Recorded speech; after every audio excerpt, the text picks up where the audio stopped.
सारा कुछ हिंदी में आपको साइड में सुनते रहिएगा। और उन्होंने शुरुआत इससे की है कि 2014 के मई के महीने से एक ऐसी सरकार आई है भारत में जो कट्टरपंथी है, सांप्रदायिक है, और उसने क्या कुछ किया है वहां पे देखिए, सुनिए। India has been taken over by an extremist authoritarian regime headed by Prime Minister Narendra Modi since May 2014.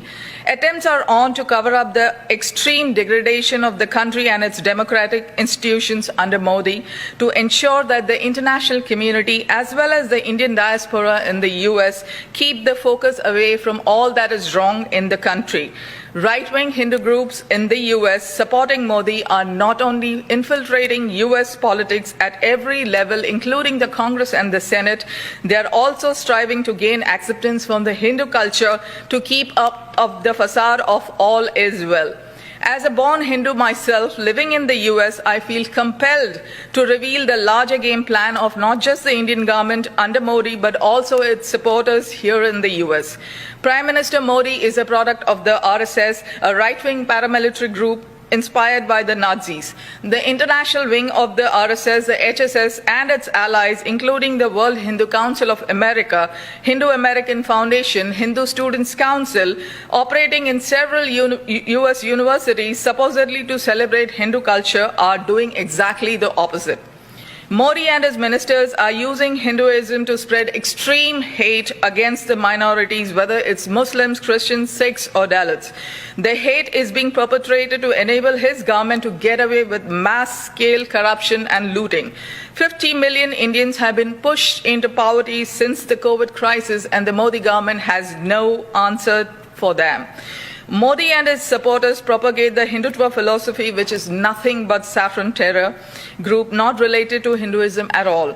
Modi supporters who have lived in the USA for decades are pushing the radical Hindutva agenda aggressively in every state and city in the US, not endorsed by most Hindus, especially in all Indians, a majority of them Hindus. The US needs to wake up to the prospect of harboring Hindutva without being aware of it. आपने सुना किस तरह की बातें कही गई? अगर आपने पढ़ा होगा तो आपको समझ में आया होगा कि ये डंका बजना नहीं है बल्कि लंका लगना है। सीधा सीधा मिसेस नाडार ने अमेरिका के काउंसिल में ये खड़े होकर कहा है, चिंता जताई है कि भारत की जो सरकार है वो एक कट्टरपंथी सरकार है, वो तानाशाही सरकार है, उसने वहां सत्ता पे कब्जा कर लिया है और जिसका नेतृत्व वहां के प्रधानमंत्री मोदी कर रहे हैं। और ये तक इन्होंने कहा कि मोदी सरकार वहां पर संवैधानिक संस्थाओं को अपने हिसाब से डिक्टेट करने की कोशिशें करती रहती है। बार बार ऐसे अटेम्प्ट्स किए जाते हैं जिससे कि वो सांप्रदायिक संस्था जो संवैधानिक संस्थाएं हैं अपनी सांप्रदायिकता को छिपाने के लिए उनका इस्तेमाल करे और उनके जरिए से एक नैरेटिव सेट करे जो अंतर्राष्ट्रीय स्तर पर भी हो कि भारत में कुछ नहीं है, सब कुछ सही है, और फोकस मुद्दों से हट जाए। इस तरह का काम भारत सरकार कर रही है। उन्होंने ये तक उसमें कहा है कि वहां जो अमेरिका में आरएसएस के समर्थित और आरएसएस के जो संगठन हैं, अंतर्राष्ट्रीय संगठन, सीधे सीधे नाम लिया है उन्होंने यहां पर राजनीति में हस्तक्षेप करना शुरू किया हुआ है। यहाँ अमेरिका के विश्वविद्यालयों के अंदर वो लोग अपने संगठन चलाते हैं और भारतीय त्योहार मनाने की आड़ में वो अपने सांप्रदायिकता के नैरेटिव को और एजेंडा को पुश करते हैं। आप सोच सकते हैं कितना बड़ा आरोप है।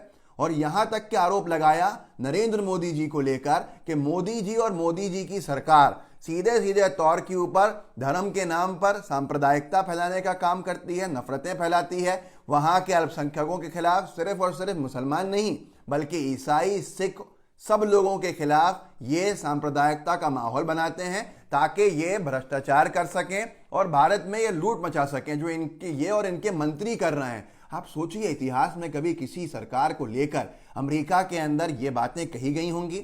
अमेरिका के काउंसिल में इस तरह के आरोप लगे होंगे हम पे? मुझे नहीं लगता कि इतिहास में कभी भी लगे होंगे। वाकई में जो लोग कहते हैं कि सब कुछ डंका बजने जैसी हालत है मोदी जी का और मोदी जी का वाहवाही हो रही है, उनको ये सारी स्पीचेस सुननी चाहिए जो यहाँ दबा दी जाती हैं। और उस स्पीकर ने, उस सदस्य ने, काउंसिल की मेंबर ने यही कहा है कि संवैधानिक संस्थाओं का गलत इस्तेमाल करके, एक्सप्लॉइट करके ये नैरेटिव सेट किया जाता है ताकि मुद्दे नहीं उठ पाए और बाहर तक कुछ नहीं आ पाए। उसने तो ये तक कह दिया कि ये मैं खुद, क्योंकि उन्होंने कहा मैं खुद हिंदू हूं लेकिन अमरीकी हूं, अमेरिका में पली बड़ी हूं, अमेरिका में पैदा हुई हूं, मैं मजबूर हूं एक्सपोज करने के ऊपर, बेनकाब करने के लिए ऐसे सरकार का ऐसा एजेंडा जो कि कुछ नहीं है